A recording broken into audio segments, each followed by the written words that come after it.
The 25th anniversary event is here, and that means a bunch of new announcements for new cards and a bunch of other stuff that I want to talk about. I'm Thempire Ian, and we're going to take a look first at the collab menu for the Tokyo Dome. That's right, baby. We've got foodstuffs. This is just something that's funny. I wanted to take a look at. This is a Blue Eyes White Dragon parfait. It's like vanilla, and it's got a little blue eyes printed on there, and then it's got blue eyes berries. We got Red Eyes Black Dragon, who also has blueberries but has strawberries for the red eyes, and then chocolate because Black Dragon. Obelisk gets a God Hand Crusher burger. Which actually looks incredible. That's like covered in like a teriyaki sauce, maybe. It's got a hash brown on it. Incredible. It's got like some sort of egg or cheese on it, and maybe like more sauce. Man, that looks awesome. The flag looks like crap. Look at that. Look at that print job on there. There's the Super Conduction Wave Thunder Force soda. This is awesome because it's just Sprite. it's just some Sprite. with Slifer on it. Slifer slackers can't afford food, although it's the most expensive thing on here. 900 yen. It's the most expensive thing in this entire list. It is just like Sprite. And then we have the God Blaze Cannon Dog. This is just a giant sticker of raw. Look how red it is too, God. You just know that's going to give you indigestion. Incredible stuff. I wish I could be there to try some of this amazing food. Although I don't eat beef, so I'd kind of be out of luck, wouldn't I? All right. We got some stuff from Infinite Forbidden, including new Dark Magician and Gold Sarcophagus of Light stuff. Dark Magician, the Ebon Sorcerer. Cool. More Dark Magician stuff. Bad. Okay, so it's got the same stats as Dark Magician. You can only use the first and third effects of the card name each once per turn. If Gold Sarcophagus of Light is on the field, it's Gold Sarcophagus of Light support too. This ties the two together. Great, awesome, just what I wanted. You can special this card from your hand. Okay, that gives Gold Sarcophagus another good card to play, theoretically. This card's name becomes Dark Magician while it's in the monster zone. Awesome. If this card is destroyed by card effect and a level 5 or higher monster is on the field, you can special summon this card. Then you can set one spell trap directly from your deck that mentions Dark Magician. Oh man, I hate this. So, Gold Sarcophagus of Light I thought was a pretty cool archetype, but now it's just being subsumed into Dark Magician, and it's not going to have a unique identity of its own. That's annoying. Oh well. Dark Magician Barrier, Mirror Force. So we got a Dark Magician Mirror Force. Great. Awesome. Stop. When an opponent's monster declares an attack or an opponent's monster effect is activated that would destroy a monster on the field and a monster that mentions Gold Sarcophagus of Light. Opponent's monster effect is activated to destroy a monster on the field, and a monster mentioned Gold Sarcophagus of Light is on the field. The next time each monster you control that mentions Gold Sarcophagus will destroy a battle or card effects this turn does not destroy it. Also destroy all opponents' attack monsters, and then if you control Dark Magician, inflict 500 damage to your opponent for each monster destroyed by this effect. What a very complicated way to word this. This is probably down to just the translation, but yeah, that's this is a much better search target off of wait, no, hold up, I was gonna say this is a better thing for the tricolor gadget to float into, but it floats into specifically the fortress and doesn't float into any trap card. Then in that case, I don't know that you play this, or maybe you do, because it's just an extra thing to search if you have it, because you get 2 searches in the deck. Although theoretically you need one search to search the other search, depending on how you draw. Actually you got 3 searches in the deck really, but one of them's for only monsters. I don't know. These cards are good. I just wish that I just don't like the direction that they're going in with Gold Sarcophagus of Light. But yeah, for the deck, these are good. Oh right, this one gets a set. but it has to be destroyed by card effect, and nothing in the archetype does that really. And a level higher, 5 or higher monsters on the field, so this has to be destroyed, and there has to be like Gandora on field or another Dark Magician.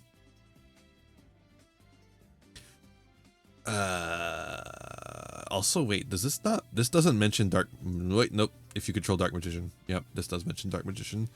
So it does let you set this, but it also lets you set Eternal Soul or whatever. Blah. All right, we got Dragon crap too. Dragon of Soul and Pride. Level 8 Dark Dragon. Ooh, it's not a Blue Eyes. Okay. 2500, 2500. Cannot be normal summon or set. Must be chosen from your hand by your opponent having 25 more cards in their grave. If you have 25 more cards in your grave, this card gains 200 or 2500 attack and defense. Okay, a bad card, but funny. It's just like a special thing for the event. All right, and here is a bunch of new cards. I've seen that there's a bunch in this one, so let's check it out. This is going to be in the set. It's called Info. It's Infinite Forbidden, I believe. But yeah, it's going to be shortened to Info. That's funny. Okay, so the cover card is of course Exodia. Oh, Exodia! It's a fusion though. That's kind of neat. This is what we just do with any bad DM archetype that we want to make good. We make it a fusion monster. I guess it keeps in line with Arc V in a way. I miss when we were giving these guys like different special summoning mechanics. I don't know. All right. So the materials are 5 Forbidden One monsters. It doesn't say 5 different Forbidden One monsters, but all the Forbidden Ones are limited 1. So you can only use the 5. Although do any of the other Exodia monsters have the name Forbidden One? I don't think they do. I think they all have different names. Yeah, this is called the Phantom God Exodia Incarnate, in case you're wondering. Okay, this card in the field cannot be destroyed by opponent's card effects. That's a good start. It's a Towers. Once returned, if this card battles during battle, damage calculation gains attack equal to your current life points. Interesting. Once returned, when a spell trap or effect is activated, quick effect, you can negate the activation. Omni negate. Once returned during the end phase, you can set one Exodo. Exodo? No way, dude. We're not calling the archetype Exodo spell trap or obliterate directly from your deck. Okay, so it does include obliterate. That's interesting. Once returned during the standby phase, you lose 1,000 life points. So it gets weaker as time goes on. Are you supposed to like future fusion this out? I guess there's probably gonna be other spell traps. The card is named as the pack Phantom God, the reprint pack for the OCG that printed the pieces of Exodia in regular circulation. Okay. Millennium Cross. This is going to be renamed. We're not going to name it Cross. We might reshape it too. We're going to put the funny wings on it like we do with Monster Reborn. All right. Take 5 Forbidden One monster cards from your hand, deck, or face-up field and reveal them. And then special summon one Phantom God Exodia Incarnate from your extra deck. Then shuffle all face-up monster cards you control into the deck except Exodia.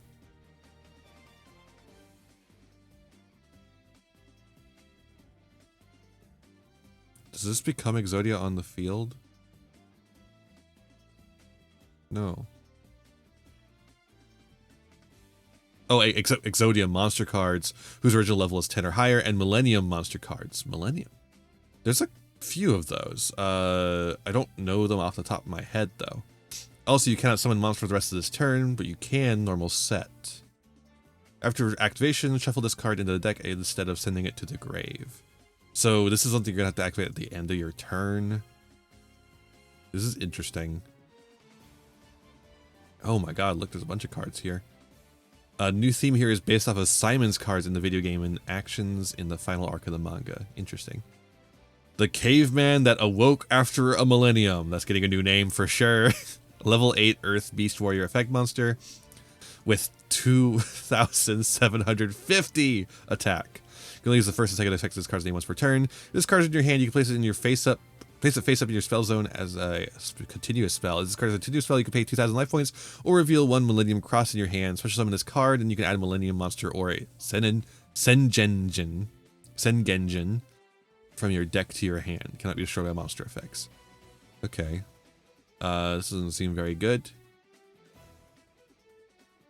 I mean, it does search, but you have to specifically have Millennium Cross in your hand to get the search. Is there going to be any way to search that? It is a normal spell. You can get it off of Triple Tactics. Triple Tactics Thrust. Okay. Golem that guards the Millennium Treasures. These guys are getting renamed. Okay, you can only use the first and second effects of this card's name once per turn. This card is in your hand. You can place it face up in your spell trap zone as a continuous spell. Oh, Boise. Flamberge is going to have a field day with these. If this card is a continuous spell, you can pay 2,000 life points and reveal. Oh, you pay 2,000 life points or reveal. Okay, so it does actually. But that weakens the Exodia if you don't have the Millennium Cross. Especially in this card, you could add one Temple of the Stone Slabs from your deck to your hand. Is that? No. I guess we'll get to that. Shield of the Millennium Destiny. This is Millennium Shield Retrain, 3,000 defense. This card is in your hand. You place if this card is continuous spell, you can pay 2,000 to reveal Millennium Cross. Special summon this card and you add Millennium Cross from your deck to your hand. Well, there's another searcher. It's also a Millennium card. This adds Millennium monsters. Okay, so you can use this to search Millennium Shield. And then Millennium Shield to search Millennium Cross, but then you're at 4,000 life points, and the Exodia fusion only gets to 4,000 attack then, unless you have a way to gain life points. All right, we have Millennium Moon Maiden, level 4 light illusion monster. Are all these illusions? No, warrior, rock, beast warrior. Okay, so this is illusion. Place it face up your spell trap zone as a continuous spell. This means that this does work with that floodgate. I don't remember which one. There could be only one, I think. But those are all limited now, so who cares? If your opponent activates a card or effect, this card is a continuous spell. You can special summon this card, and your opponent cannot target level 5 or higher illusion spellcasters monsters you control with card effects this turn. The fact that you have to. Oh wait, you don't have to pay life points or reveal a card for that. So you could do this to just it protects you from targeting, which might not seem very good, but this protects you from imperm. It protects you from imperm and from effect veiler. So that's well, only for illusion and spellcaster monsters. Why is it for that illusion and spellcaster monsters? Why isn't it for the Millennium archetype? What the where's why? Okay. Millennium Absoluter, Millennium Fiend Reflection. If this card is in your hand, you can place a face up. If your opponent activates a card or effect, this card is a continuous spell. You can special summon this card, and you can gain life points equal to half the attack of one monster on the field. You're not playing this. You're not playing this one. This one's not good. Sekiban no Shinden, Temple of the Stone Slabs. Okay, this is the Temple of the Stone Slabs that we were adding to hand off of the golem that guards the Millennium Treasure. And it is a field spell. It's a field spell for the archetype. We have two separate monsters, one to search the field spell, one to search the main the normal spell, and then we have a whole other archetype of spells that we have to search off of the fucking fusion. This is awful. Why would you do this? Okay, during your main phase, you can place one monster from your hand face up in your spell trap zone as a continuous spell. Then you can place one Millennium monster or one Sengenjin from your deck face up in your spell and trap zone as a continuous spell. I don't know what Sengenjin is. I'm going to look that one up. If a face up Millennium monster or Sengenjin you control is destroyed by battle or card effect, you place it face up in your spell trap zone as a continuous spell instead of sending to the graveyard. It's a Crystal Beast! It's Crystal Beast 2! Sengenjin. Oh my god, it's the unstoppable savage that carries Millennium items. This guy sucks. He's awful. He's terrible. He got a retrain too. I guess the old school Millennium Shield still works for this too, huh? Yeah. All right. Well, from your hand face up, and then you can place one from your deck face up. Why would you want to put Sengenjin or Millennium Shield in your spell trap zone? They don't summon themselves like the other ones do, like the new retrains do. Just as a fun thing you can do if you want to for no reason. I mean, I guess it could be destroyed by a card effect, like a spell trap, and then you get to put it back in the spell trap zone. I mean, the field spell seems all right at least. All right, now we got some Exodia spells and traps. One level high 10 or higher monster you control with Exodia in its original name gains these effects. You can pay half your life points. You cannot activate other cards or their effects for the rest of this turn.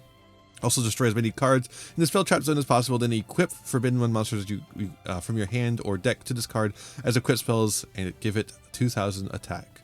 Okay, so this quick play spell allows you to circumvent the fact that you pay all your life points to get the combo started by equipping all the Forbidden One monsters that you revealed to summon it to it as equip spells that then give it 2,000 attack each. So it'll have 10,000 attack by the end of that. And then it also has the additional attack from your life points. So it'll be like, 10,000 plus your life points. And then it has piercing damage as a second effect. Wait, hold up. That does not say until the end of the turn. Also, this effect does pay half your life points, so it will be half your life points at the very least. So the most you can have is 4,000 extra life points, 4,000 extra attack on top of the 10,000.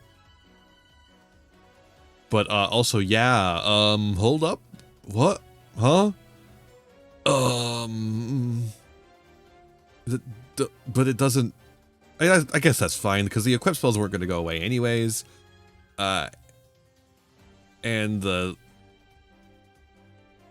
other effect, the piercing battle damage, is not that good anyways. I was surprised it didn't just have piercing damage. I'm not actually going to go all the way back up. We have a trap card. This is the last card of the archetype. You can only use the first and second effects once per turn. If you control a level 10 or higher Exodia monster, destroy all cards your opponent controls. That's like not bad. If this card is in your graveyard except during the turn it was sent there, you can banish it and activate one of these effects. Add one Forbidden One monster from your deck to your hand, or grave tier to your hand. Shuffle all up to 5 Forbidden One monsters from your graveyard or banishment into the deck. So what this does is it means that if your Exodia guy gets removed somehow, which it's not very protected. It's protected from destruction. Hold up, where is he? Protected from destruction, but it can be banished, so like Mirror Jade outs it easily. All of your Millennium guys, or your Forbidden One guys, go to the graveyard. And what this allows you to do is to banish this trap card to shuffle them all back. It also is just a searcher for Forbidden Ones. So if you are playing a Exodia FTK, for instance, and you're like one short, you could play like Foolish Burial Goods and send this guy to grave. And then during your opponent's turn, because it's a trap card, you can activate it to add a Forbidden One monster from deck or grave to hand.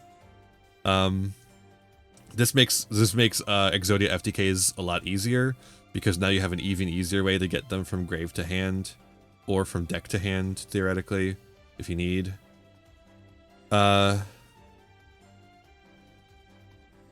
Yeah, it's certainly interesting. This is a very interesting deck. It's gonna need to be played around with. There's a lot of cards in here already. For a first wave, there are 10 cards in here. That's a pretty hefty one. A lot of these. So the problem is, of course, you're running a lot of bricks. Of course, you're running very many bricks. You're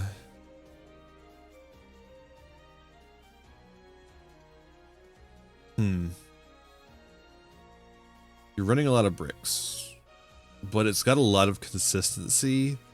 And the payoff is not that bad. It's just like an OTK deck. It's not an FTK deck, it's an OTK deck.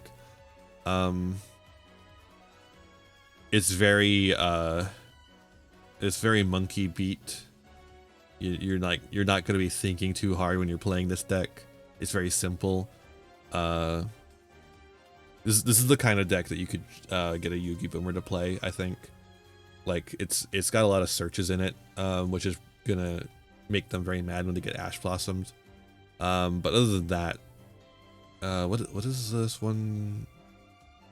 The one that cannot target level 5 or higher illusion. Yeah, okay. So you're still going to get owned by Ash Blossom for sure, and you're probably going to get owned by Imperm and Effect Veiler as well, because the two ones that you want to go off are a Rock and a Beast Warrior, and not Illusion or Spellcaster. Because for some reason it protects Illusion and Spellcasters, despite the fact that the majority of the archetype is neither. Well, I guess technically, by a slim margin, the majority of the archetype is Illusion or Spellcaster, actually, now that I think about it. But only by a slim margin. Or actually, wait, no, it's actually even. It's 2 Illusions, 1 Spellcaster, and then 3 non-either of those. So it's actually perfectly even. It's very strange. I think, so the thing about it is, if this deck was ever good, it would be the most annoying thing in the face of the planet. So it cannot be allowed to be good, like properly good. With that in mind, these cards are still pretty good. Like, this is about as competent as I would ever expect an Exodia deck to be, because if you ever make an Exodia deck super competent, it fucking sucks. It's terrible. Don't do that.